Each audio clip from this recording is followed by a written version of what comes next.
বন্ধুরা, আজকে এই সকালের একটু পরেই যে এই দুর্ঘটনাটা ঘটে গেল, এই ঘটনার দায়টা কে নেবে? আমি কোন ঘটনা বলছি অবশ্যই তোমাদেরকে তুলে ধরছি। তার আগে বলে নিই, চাঁদপাড়া শনিগ্রাম সিয়াটা হয়ে একদম যেখানে 5 গ্রাম যেতাম আমরা ঝিল্লি হয়ে, সেই ঝিল্লি হয়ে জাফরপুরের যে ব্রিজটার নাম শুনেছো, অনেকে বলেছো যে এটা হাওড়ার ব্রিজের নকল ব্রিজ। তো হাওড়ার ব্রিজের মতোই ব্রিজ, পাতি দিয়ে যে ব্রিজে গাড়ি চলাচলও করতো, মানে নর্মাল ছোট মারুতিগুলো চলাচল করতো, সেই মারুতি ভ্যানটায় আজকে পড়ে গিয়ে শেষ হয়ে গেল এই ব্রিজটা। এবং মানুষের ক্ষয়ক্ষতির হাত থেকে যে রক্ষা পাওয়ার একটা, মানে কি বলবো, কিভাবে রক্ষা পেলো আর এই দায়টাই বা কার, অবশ্যই তোমরা জানতে থাকো।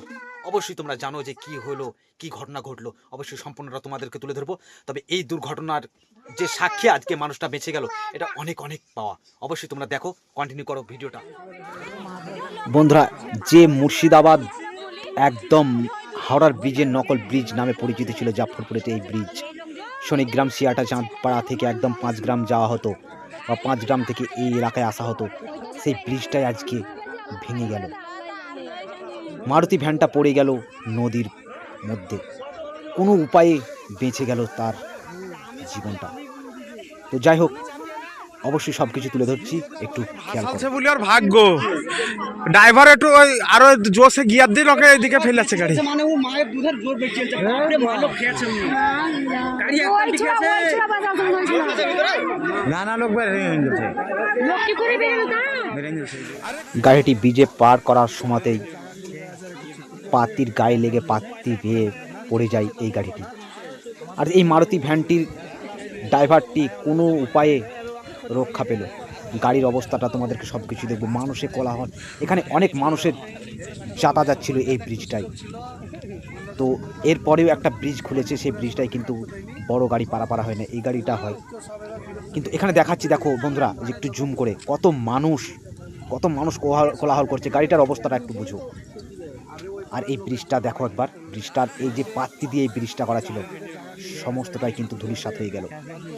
তো ভগবানের কাছে, আল্লাহর কাছে এটাই চাইবো যে ভগবান আল্লাহ তিনি বাঁচিয়েছেন এই মানুষটিকে। তো যাই হোক, অবশ্যই যারা ব্রিজ করবেন বা ব্রিজ বানাবেন একটু সেফটি বানাবেন। আর অবশ্যই যেটা ঘটে গেল সে তার দায় কার জানি না, দায়টাই বা কে নেবে। তো অবশেষে মানুষটা বেঁচে গেলে এটাই অনেক পাওয়া। তোমাদেরকে একটু জুম করে দেখাচ্ছি, গাড়িটার অবস্থাটা দেখো।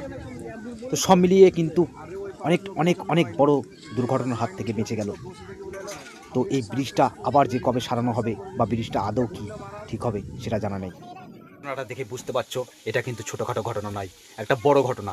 তো এই ঘটনার হাত থেকে মানুষটা রক্ষা পেয়েছে, এটাই অনেক। আর ভিডিওটা প্রচুর পরিমাণে শেয়ার করো, যাতে প্রতিটা মানুষ এই ব্রিজটার সম্বন্ধে একটু জানতে পারে। এই ব্রিজে আমি কিছুদিন আগেও ভিডিও বানিয়ে এসেছি। তো যাই হোক, অনেক মানে কি বলবো, ভগবানের কাছে পাওয়া, মানুষগুলো তো রক্ষা পেয়েছে।